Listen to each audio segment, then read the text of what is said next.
건강을 챙기면서도 달콤한 커피를 먹고 싶다. 그러면 타이거 사카 커피.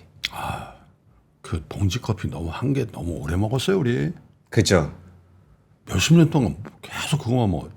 똑같은 맛에. 네. 그랬나? 문호정 팀장 나오셨어요? 예. 안녕하십니까. 근데 역시 광고는 저 정프로님이 있어야 되는 것 같아. 정프로님 어디 가셨어요? 지금 그럴 휴가 때는 나를 좀 가셨습니다. 무한하게 해줘야 돼. 맞장구 치면 안 되고. 그렇게 해줘야 돼. 우리 동서식품 광고 안 받을 겁니까? 예? 경영을 하겠다는 거예요? 안 하겠다는 거예요? 뭐 이렇게 해줘야 되는 겁니까? 또 오늘 저 팀장님 모셔놓고서 딴소리를 좀 했네요. 네. 어서 오세요. 안녕하십니까. 예, 문홍철입니다. 예. 뭐 어제 뭐 CPI 발표되면서 예, 좀 매크로적으로 좀 이런저런 얘기들이 좀 많은 것 같은데 많았습니다. 예. 요새 그 매크로 보시는 분들 사이에서 네. 시장을 보는 뷰가 정말 다양하신 것 같아요. 예. 어떻게 다양한가요? 근데 문홍철 팀장님의 뷰가 저는 어떤지 정확하게는 잘 모르는데 전문적으로 어떤 뷰가 뭔지 모르겠는데 네. 약간은 좀 기존에 뭐 하던 사람들하고 좀 다르지 않나? 색다르지 않나? 이런 분석- 얘기 좀 듣지 않으세요? 분석 방법은 완전히 다르고요. 예, 거의 이제 특히 경제학을 전공하신 분들은 제 경제학의 기억도 모르는 애가 와가지고 이상 헛소리한다. 이런 얘기들을 하시는 분들이 굉장히 많고 뭐 일반 전공이 뭔데요, 문홍철 팀장님? 전공 그러니까 대학 전공은 이제 경영학과 통계학을 좀 이제 했었고요. 네. 이제 저는 어떻게 베이스가 경제학이 잘 없다 보니까 네. 이제 기초만 알았고 이제 실제 실무를 하면서 최근에 이제 보다 보니 이제 이론이랑은 너무 다른 게 많다. 그래서 이제 제 나름대로의 그 이상한 이론을 세웠습니다. 네. 그러니까 마치 사이비 종교를 세우듯이 예, 제가 세워서 그래서 이제 말씀드리는 게 일반적인 분하고는 좀 많이 다를 수 있는 그런 내용이 있을 거고. 그래서 빠져들어요. 근데 저는 어제, 전제가 저는 되게 중요하다고 보는 게 그러니까 본인은 어떤 방식으로 뷰가를 제시한다. 그러면은 진짜 한 사람 말만 듣고서 야, 저 얘기가 뭐 맞을 거야, 뭐 틀릴 거야만 보는 게 아니고 다양한 의견들을 보면서 그러면 내가 보기에는 어떤지에 대한 스스로의 논리를 좀 정립해가는 투자 판단을 정립해가는 과정에 있어서 오늘 문 팀장님의 말씀이 제일 기대가 됩니다. 분석도 좀 다르고요. 어떤 얘기부터 시작하면 어제 좋을까요? CPI가 아마 한번 스크리닝을 하셨겠죠? 네. 예, 그 내용이 이제 사실 충격을 많이 줬지 않습니까? 그렇죠. 이거 뭐야? 시청자분들도 굉장히 네. 좀 안 좋은 쪽으로 받아들이셨을 거고 주가도 이제 어제 많이 떨어졌습니다. 근데 저는 조금 그거에 대해서 다르게? 걱정할 필요 없다. 네. 좋다. 앞으로 주식시장, 위험자산 시장, 뭐 채권도 마찬가지일 거고 금리는 앞으로 안정될 것이고 주식도 괜찮을 것이다. 이런 얘기를 드릴 건데 어제 CPI 일단 결론이 마음에 듭니다. 결론은 그렇게 드릴 겁니다. 그 이유는 이제 두 가지인데 첫 번째는 CPI가 그렇게 걱정할 거 없다.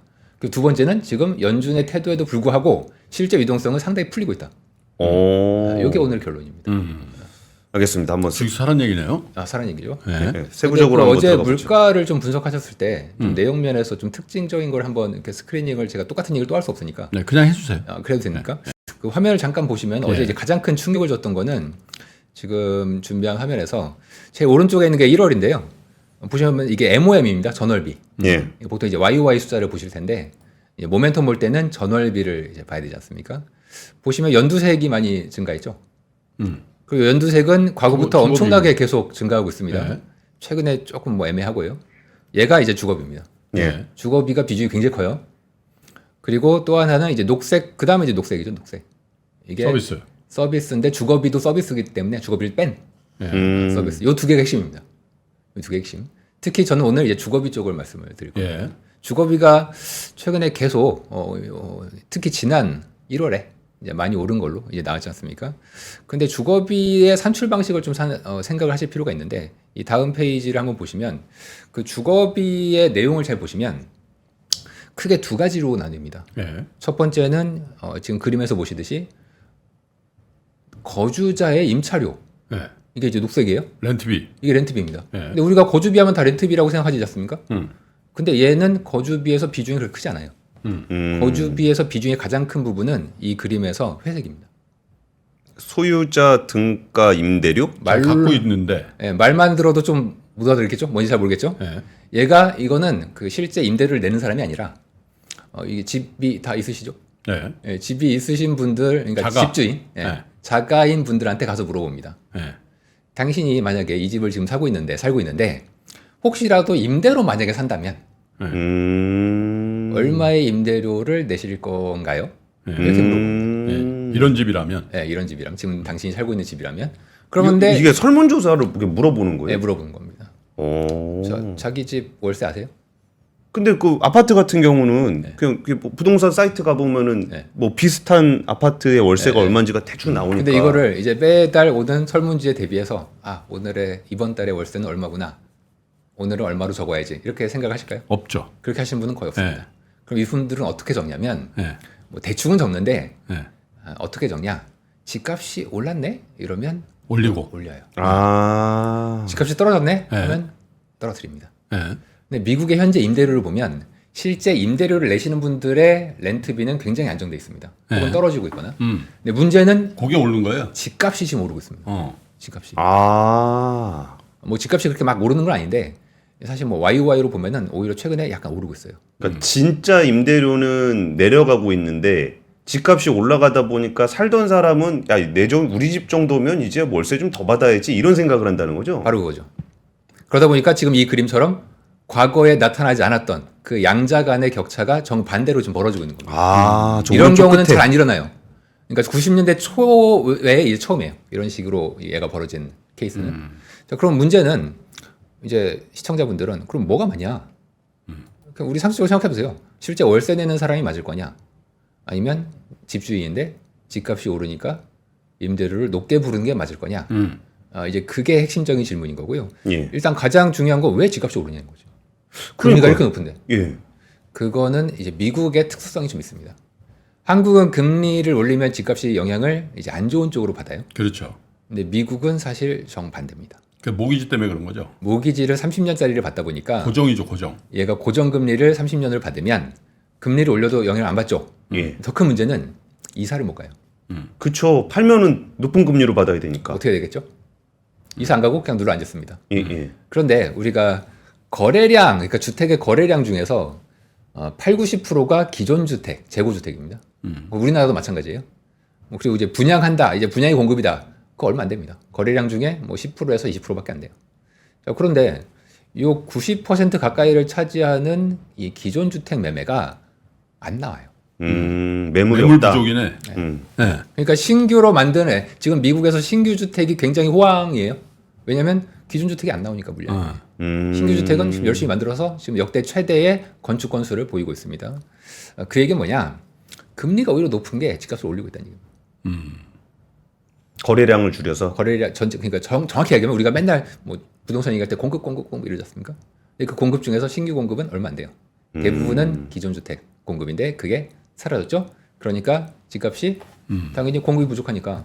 그리고 정부에서 돈을 뿌려냈으니까 현금 뿌려 있잖아요. 그럼 뭐 엄마 찬스, 아빠 찬스 쓰시는 분 있잖아요. 은행에서도 안 빌리고. 그러니까 이런 분들은 큰 이자 부담 없이 현금 가지고 사는데 문제는 집이 물량이 집이 없어. 신규 외에는 거의 없다 보니까 당연히 집값이 오를 수밖에 없는 겁니다. 그래서 오히려 미국 같은 특수한 경우에는 금리가 너무 많이 올라버리면 집값이 오히려 공급 부족으로 더 오르게 되는 현상이 발생하는 거예요.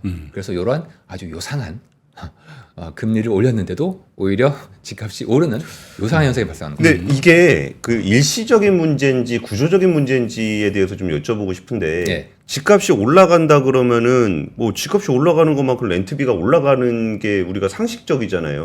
근데 지금 집값은 오른다 그러는데 거주자 임차료는 이렇게 내려가고 있는 상황이거든요. 근데 공급이 부족한데 렌트비는 왜 내려요? 렌트비 같은 경우에는 그거는 금리에 영향을 안 받죠. 왜냐면은 어차피 저는 집을 가지고 있지 않습니까? 그러니까 집주인이 예를 들어서 세 채를 갖고 있다고 쳐요. 하나는 자기가 살 거고 나머지 두 채는 임대를 하겠죠. 임대를 할 텐데 집값이 오르면 예를 들어서 임차료는 금리도 있겠지만 수요가 중요하죠. 이 지역에 임차를 하려는 수요들이 있냐 혹은 없냐. 공실로 놔둘 수는 없지 않습니까? 그런데 상대적으로 수요가 이제 별로 없다. 그러면 임대료를 올리는데 한계가 있겠죠.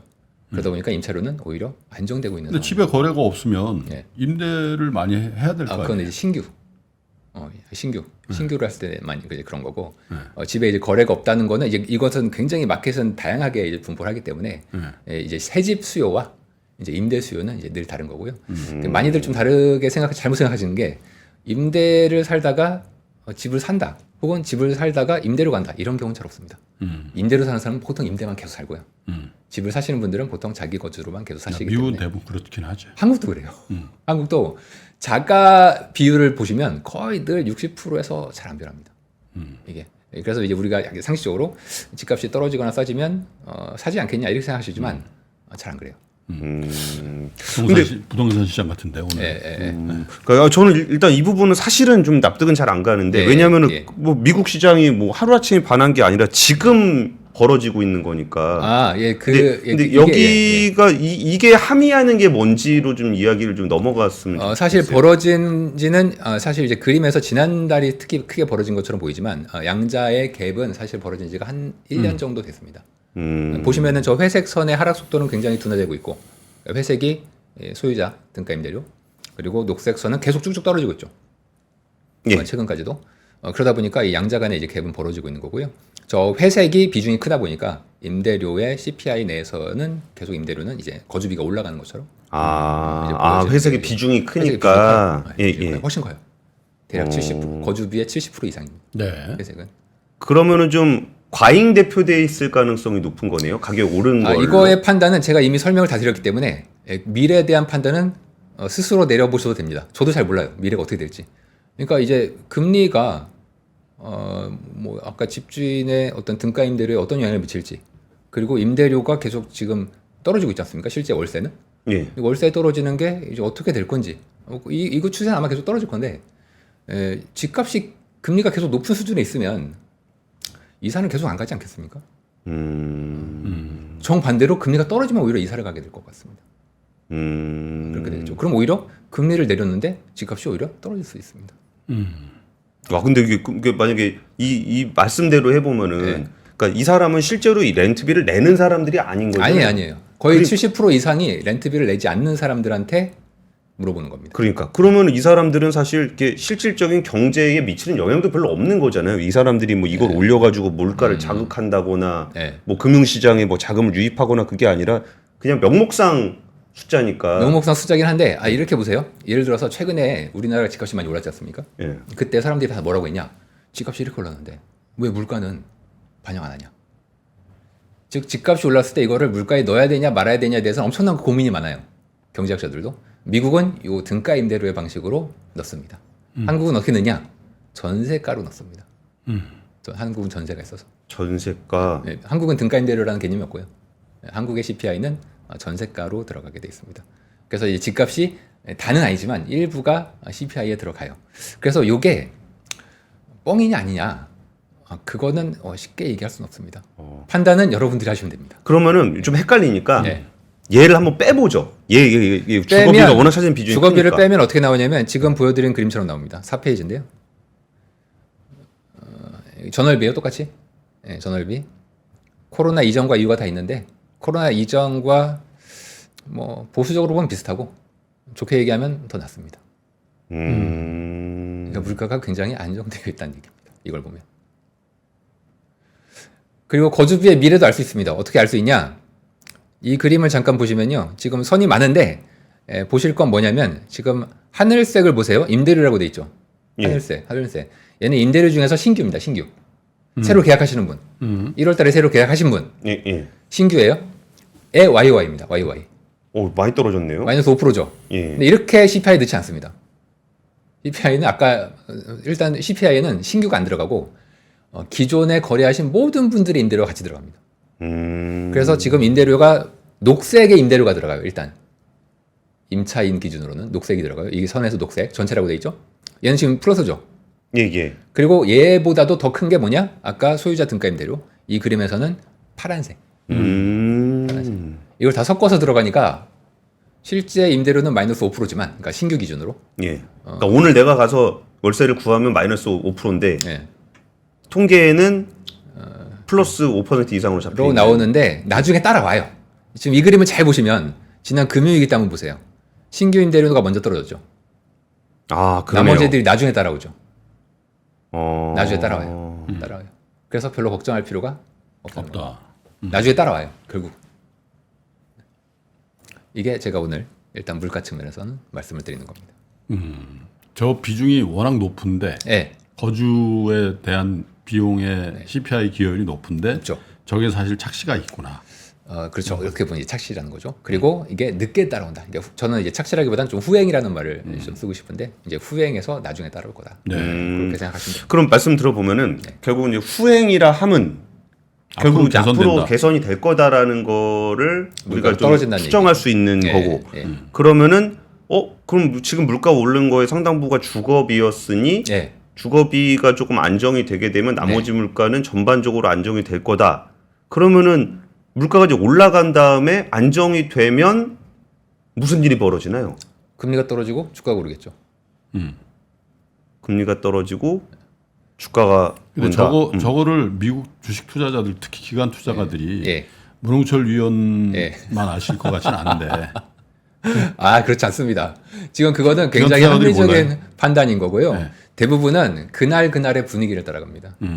물론 뭐 오늘 그것 때문에 뭐 잠깐 이제 다시 주가가 반등하고 금리가 뭐 떨어진 것도 있겠지만 중요한 건 이런 객관적 왜냐하면은 오늘 당장의 나의 성과가 중요하기 때문에 오늘 당장의 시장 분위기가 저러면 따라가야 돼요. 내가 아무리 그렇게 생각 안 해도 주식은 이제 미인대회 같은 거지 않습니까? 내가 예쁘다고 하는 주식을 선택하는 게 아니라 다른 사람들이 다 예쁘다고 하는 걸 선택해야 되기 때문에 결국은 시장 분위기를 따라갈 수밖에 없습니다.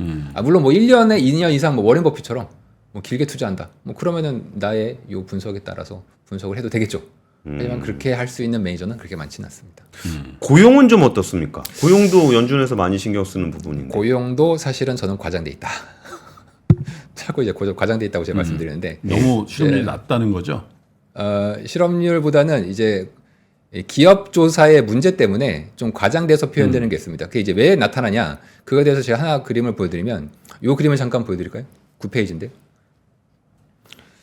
이게 왜 그러냐면 그 고용을 산출할 때 또 방식이 있는데 현재 고용을 측정할 때 기업들의 페이롤 데이터로 받지 않습니까? 네. 그리고 페이롤 데이터가 뭐예요? 이제 월급 데이터 준 거 받습니다. 그럼 기업들이 이제 보고를 해야 돼요. 근데 신생 기업들은 보고를 잘 안 합니다. 스타트업들은 바빠 죽겠는데 뭐 보고해요.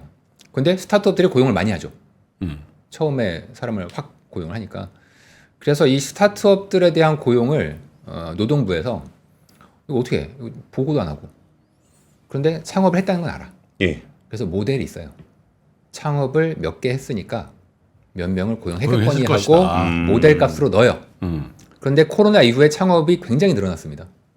그래서 이 9페이지에 이제 그림을 보시면 코로나 전 대비해서 이후에 창업이 많이 늘죠. 그러다가 이제 떨어지고는 있는데 이게 데이터가 되게 늦게 들어옵니다. 폐업이 또 있겠죠, 폐업도. 근데 폐업은 창업보다 데이터가 더 늦게 들어와요. 그렇죠. 내가 몇 명 잘랐습니다를 굳이 보고하진 않을 거니까. 그리고 폐업을 하잖아요. 폐업을 나 몇 명 잘랐는데요. 혹은 나 사업자 등록 이제 없앨 건데요. 그런 거 잘 안 해요. 굉장히 나중에 해요. 그걸 나중에 확인을 하는 게 이제 세금 데이터로 확인합니다. 그렇게 하려면 한 2, 3년 걸려요. 그러면 노동부는 어떻게 하냐? 계속 수정합니다. 데이터가 들어올 때마다. 그런데 우리는 사실 그런 거 안 보잖아요. 나중에 수정된 거 우리 안 봐. 우리가 보는 건 뭐냐? 매달 처음에 나오는 그 노동을 본단 말이에요. 매달 첫 주에 나오는. 근데 그 노동은 어떻게 되느냐? 지금 창업이 많으니까 그 창업에 대해서 그냥 대충 몇 명 고용했거니 넣은 모델 숫자가 많이 들어가 있습니다. 이게 폐업은 잘 안 늦게 잡히고 창업만 잡히고.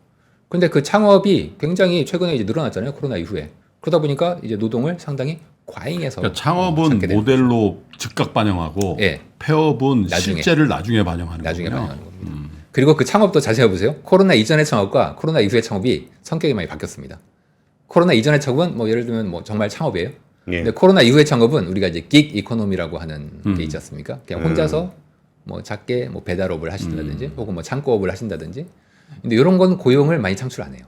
그러다 보니까 원래 노동부의 모델은 코로나 이전에 만든 모델인데 그 모델에 그냥 이 숫자를 넣게 되면 고용이 상당히 과잉해서 추산되는 숫자가 있습니다. 저래서 문 팀장님을 다 사파라고 부르나 봐요. 남들은 통계를 분석하는데 문 팀장님은 그 통계가 의미하고 있는 실질이 무엇인지에 대한 얘기를 하다 보니까 저 통계에서는 통계 숫자로는 볼 수 없는 부분들에 대한 얘기를 좀 해주시는 것 같아요. 내부적인 걸 좀 봐야 되고요. 그리고 또 이제 또 아까 전에 말씀 들으면서 또 이게 저는 되게 들으면서 불편한데 듣다 보면 또 이렇게 설득이 되는 그런 묘한 매력이 좀 있어서 어떻게 금리를 안 낮추는데 어떻게 유동성이 늘어납니까? 이거는 진짜 이해가 안 가요. 요거는 제가 보여드려야 될 게 17페이지 그림을 꼭 보여드려야 될 것 같습니다. 주식을 살 돈이 있어야 될 거 아니에요. 17페이지 그림. 17페이지 그림이 지금 두 개가 있는데요. 둘 다 지금 그림이 아래쪽으로 가고 있죠. 자, 이 그림이 좀 어려워요. 좀 어려운데 일단 녹색에 가느다란 선은 그 RRP, 역RP라고 이제 하는 건데, 혹은 역레포. 얘가 지금 보시면은 왼쪽 축이어서 밑으로 가고 있죠. 감소하고 있죠. 역RP. 감소하고 있습니다. 역RP가 감소한다는 건 유동성이 풀린다는 얘기예요. 제가 중간 과정 다 생략하고 주입식으로 하겠습니다. 예. 역RP가 감소한다는 건 유동성이 풀린다. 안 물어보겠습니다. 예. 과정에 최근에 대해서. 보시면 지금 유동성이 풀리고 있죠. 아래로 가고 있으니까. 그런데 회색이 지금 똑같이 가고 있지 않습니까? 녹색하고. 그죠? 예. T-bill. 회색은 T-bill에, 그러니까 미국 정부의 단기 국채예요. 단기 국채의 발행액입니다. 근데 단기 국채 발행액하고 지금 녹색의 역레포하고 같이 가고 있죠. 예. 단기 국채 발행은 지금 축이 반대이기 때문에 회색이 밑으로 가면 단기 국채 발행이 는다는 얘기입니다. 결론은 단기 국채 발행이 늘잖아요. 유동성이 풀린다는 얘기입니다. 작년에 많이 늘었습니다. 연준이 긴축했죠, 작년에. 예. 하지만 실제로는 유동성이 풀린 겁니다. 왜냐하면 미국 정부가 단기 국채 발행을 늘렸기 때문에. 지난 1월 31일에 미국 정부가 3월까지 단기 국채를 얼마를 발행할지를 발표했습니다. 예. 아무도 안 보셨죠? 그 내용으로는 단기 국채 발행이 늘어나는 걸로 되어 있습니다. 3월까지. 그 얘기는 유동성이 풀린다는 얘기입니다. 연준 아니고요. 정부가 푸는 겁니다. 미국 정부가. 따라서 미국 정부의 단기채 발행은 3월까지는 늘어나게 되어 있습니다. 유동성이 풀리고요. 당연히 위험자산과 유동성에는 좋은 영향을 미치겠죠. 이해가 잘 안 되실 거예요. 제가 이해돼요. 제가 결론만 지금 말씀을 드린 거기 때문에 중간 과정 다 이제 빼놓고. 예, 저는 이해 잘 못했는데 예. 뭔가 좀 시간 관계상 물어보면 안 될 것 같아갖고 너무 많이 물어봐서. 죄송합니다. 준비한 자료가 워낙 많으셔요. 제가 시간이 충분하면 더 자세히 설명을 드리겠지만 결론적으로는 미국 정부를 봐야 된다. 정부의 단기채 발행이 늘고 있기 때문에 이것은 유동성을 풀리는 효과를 가지고 있다. 아, 그러니까 연준의 스탠스는 지금 전혀 중요하지 않습니다. 뭐 전혀 아닌데 그거는 전체 유동성량에서 원래는 다 차지하지만 지금은 좀 특이하게도 연준의 유동성 결정력은 약하고요. 미국 정부 유동성 결정력이 큽니다. 이유는 단기채 발행 때문에 그렇습니다. 그건 이제 그런 추세가 계속 될 거라고 당분간 보시는 거예요. 3월까지는 계획을 계속 발표해요. 정부가 분기마다. 물론 이게 뉴스에는 안 나오고 여러분들도 거의 안 보시겠지만 저 같은 좀 요상한 사람들은 그걸 보거든요. 근데 제가 그때마다 나와서 말씀을 좀 드리겠습니다. 그러니까 어쨌든 3월 달까지 금리 변화는 없을 거고 그러니까 연준의 유동성은 스탠스는 풀린다. 말밖에 없을 거니까 실질적인 액션은 정부 쪽에서 나올 거고 거기서 정부 쪽에서 일선 펀드 매니저는 그거가 중요한 거라. 유동성이 중요하죠. 주식 매니저 입장에서는. 근데 유동성이 지금 풀리고 있다니까요. 그러니까 유동성은 풀리고 있는데 그 근거가 되는 인플레이션은 안정화되고 이렇게 하시죠. 하시죠. 그때 요상한 걸 보고 오셔서 한 달에 2번 정도 해주세요. 드리겠죠. 본업이 있어서 제가 지금 회의 째고 와가지고 본업을 조금 줄이더라도 그 회의 시간을 바꾸도록 김프로님이 힘을 좀 써주시죠. 내가 무슨 힘이 있어요. 부탁합니다. 제가 한번 바꿔보겠습니다. 그래요. 알겠습니다. 고맙습니다. 결론은 이렇게 인플레이션은 안정돼 있고 유동성은 풀린다. 그건 주식에는 긍정적이다. 긍정적이다. 예, 좋은 소식 전해주신 DB금융투자의 문홍철 팀장님이었습니다. 감사합니다. 네, 감사합니다. 예. 자, 우리 주시장도 상승 출발할 것 같네요. 예. 얘기를 하세요. 아, 뭐 너무 좋아서. 예, 근데 어제 미국장에서는 좀 빠지면서도 한국이 약간 디커플링 되는 모습을 좀 보였었거든요. 네. 근데 한국이랑 미국이 올해 들어서는 약간 디커플링 의식이 좀 있어요. 초반에는 우리가 되게 안 좋았다가 올라갈 때는 커플링, 예. 미국 시장 빠질 때는 디커플링. 예. 그리고 시청자 여러분과 우리는 항상 커플링. 네. 지금까지 오늘 아침 라이브였습니다. 감사합니다. 내일 뵙겠습니다. 장 시작 전부터 종료까지 쏟아지는 수많은 뉴스와 정보들. 이 중에서 어떤 것이 투자에 정말 도움이 되는 정보일까요? 3프로의 증시 셔터맨 박근영 마스터가 직접 정보를 선별하고 투자의 힌트를 드립니다. 시간도 아끼고 투자 아이디어도 얻는 시간, 박근영 부장의 마켓 힌트와 함께 하세요. 자세한 사항은 3프로TV 앱과 홈페이지를 확인하세요.